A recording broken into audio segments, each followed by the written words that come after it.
What did you think, Mikey? I think they can keep cheaper for the birds. I could have wrote a better fucking script than that. Yeah, I don't know about all that, dude.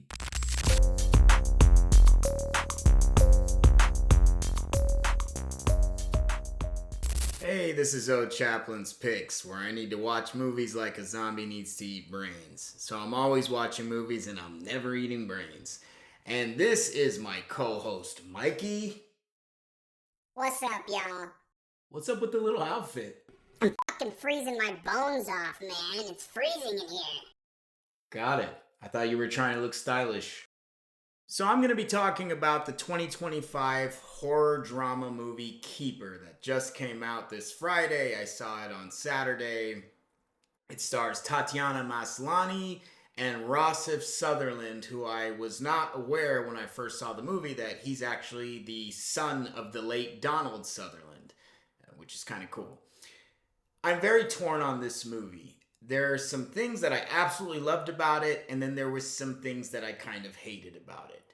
So I think it's going to be very divisive in the way that people react to this movie. I think the majority of people are not going to like this movie, but I think it will get some kind of a small cult following who are going to rave about it. The movie is basically about a couple who go to celebrate their, I believe it's 1 year anniversary in a cabin in the middle of nowhere.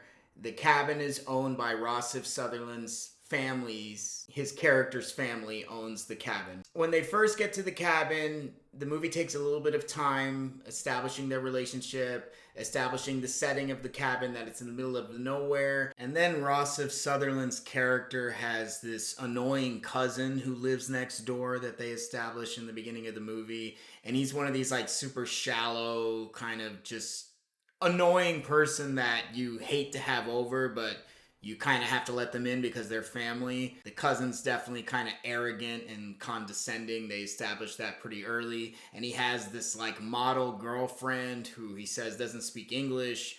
And you kind of don't really understand what the deal with her is. It's like a very odd situation.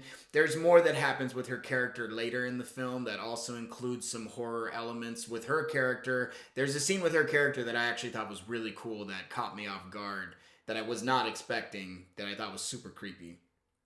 But anyway, they established that his cousin is just a total dick. It's kind of a first time that Tatiana Maslany's character has been in a relationship for more than a year in a while. She has a conversation with her friend on the phone, and they kind of establish that. So she's wondering if this guy could be a keeper, if he's the one. There is something that happens. She does something that he asks her to do, and then after that is when the horror starts to kick in a little bit, and she starts having these strange visions. First, inside of the cabin, she's having visions kind of like in her dreams and stuff, and then she goes out to the woods near this creek, and she starts having even more visions, and she's even seeing things in the trees. He takes a trip into town and leaves her alone in the cabin, and that's when the visions and weird stuff really get ramped up. And some of that stuff is what I loved about the movie. There are some horror elements and things that they show that she is seeing that I thought were creepy as hell. There was even a few moments where I was like, what the is that? And even a few jump moments that were really good. And it just starts to get weirder and weirder as the movie progresses. So it did keep me engaged because I kept wondering what the hell is going on, and I really wanted to see where they were going to go with it and what was causing all these strange visions that she's seeing. Because you don't kind of know if it's in her head or if it's really happening, if she's going crazy, losing her mind, if it's like a psychological kind of thing. That's what they keep you wondering as the movie keeps going. Some of those visuals and shots I absolutely loved, and I was like, this is kind of a new kind of visual style for a horror movie. When it started to disappoint me was basically the end of the movie. So they reveal what's actually going on and what's causing all of these visions and things that Tatiana is seeing. And at first I was like, okay, this is cool. I can roll with this as long as they kind of like give a good explanation of it. I think I can accept this as like what's causing everything. But then as the ending progresses, I felt there was just too many unanswered questions. They kind of give a half-ass explanation of what was going on, and the further the ending went, the more disappointed I started getting. I felt like it was sloppy. I felt like they needed to tighten up some stuff a little bit.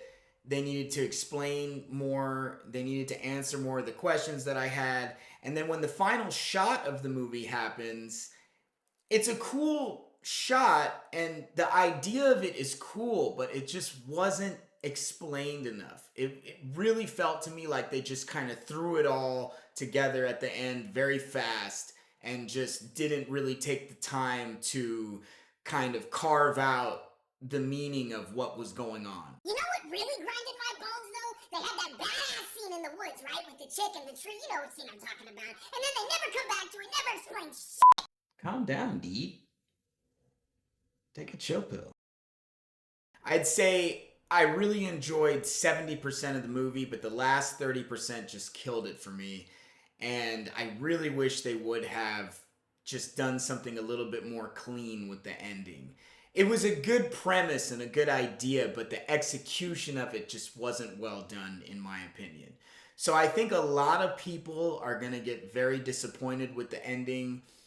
Maybe some people will like it, but I think the majority of people will not. But, you know, Tatiana Maslany's performance is fantastic. I think she really killed it. She is very watchable and kind of keeps you glued to the screen. Her performance is super believable. I think she's a really good actress, so that was another plus of the movie. Again, the visuals were really awesome. The direction is good. The way that it's directed was very good. There was just a lot of unanswered questions. That I'll just leave it at that.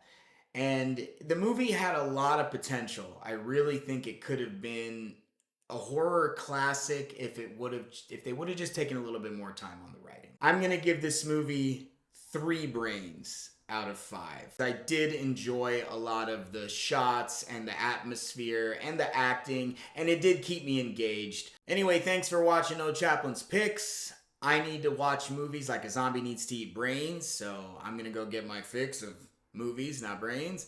And hit the like and subscribe button if you can. It would help me out a lot. And thank you so much for watching this review. And I'll see you next time.